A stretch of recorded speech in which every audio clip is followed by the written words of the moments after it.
right now. First ever Pro Volleyball Federation PVF All-Star Match is just more than 2 weeks away, and you need to know because it's in our community. Fisher's Event Center is hosting it. That makes the brand new Indy Ignite the host team. The appropriately named Jen Spicher is the CEO of the PVF. Thanks for being with us today. Thanks for having me, Scott. Not at all. Is it too early for a report card on Central Indiana as a volleyball town? Absolutely not. They're killing it. Yeah? The Indy Ignite is on fire. They're second in the league.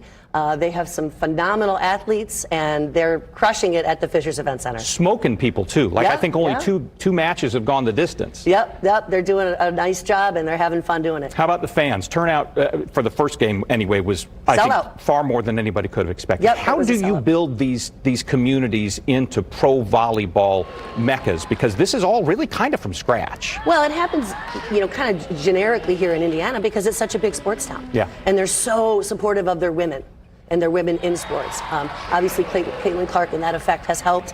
But these athletes are so powerful. They're so strong.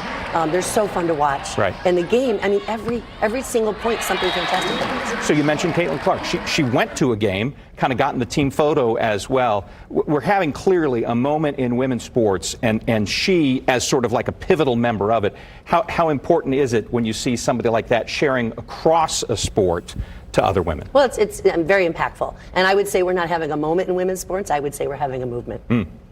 So the All-Star game match, I'm still learning here. The All-Star match will consist of what? How does it work? How do we identify the All-Stars in such a young season? So right now there's fan voting going on. You can go to www.provolleyball.com and vote for your favorite favorite players. The fan voting stops at 5 o'clock local time tomorrow. And then we will select the team based on fan votes and coach votes and league operations folks. And that team will be announced on Tuesday.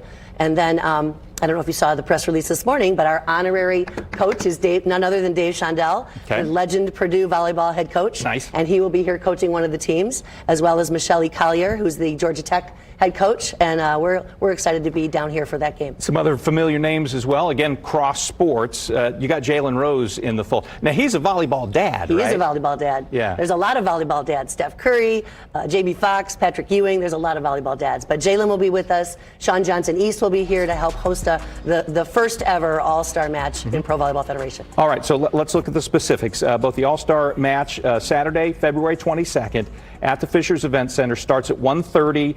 As of this moment, tickets are still available. Tickets are still available. Range from $30 to $100, depending on how close to the athletes you want to get. The Ignite play tonight, hosting, and I love the nicknames in your league, the Omaha Supernovas at the Fisher's Event Center. First serve, 7 o'clock. Tickets still available for this. They start at $30 as well. How do you plan for an evening out at a volleyball match? Because these can go from 3 to 5 sets. Yep. Typically, how long are you in the gym and what happens? Well, it depends. If it's a 3-setter, you're going to be there for a couple of hours. If it's a 5-setter, you could be there for 2 hours and 45 minutes. So get a good babysitter. All right. So that's what you need to know about. Well, the kids enjoy it too, though, right? If you're taking the kids, it's awesome.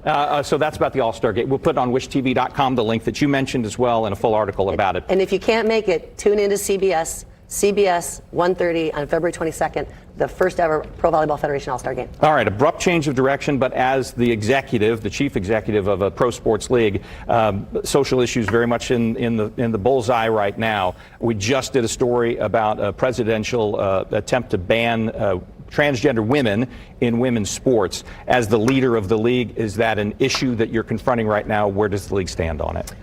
It's not an issue that I'm confronting right now, but we do have a policy. We have a transgender policy. Anything you want to share about the policy? No, not at this time. All right. She is the aptly named Jen Spicher.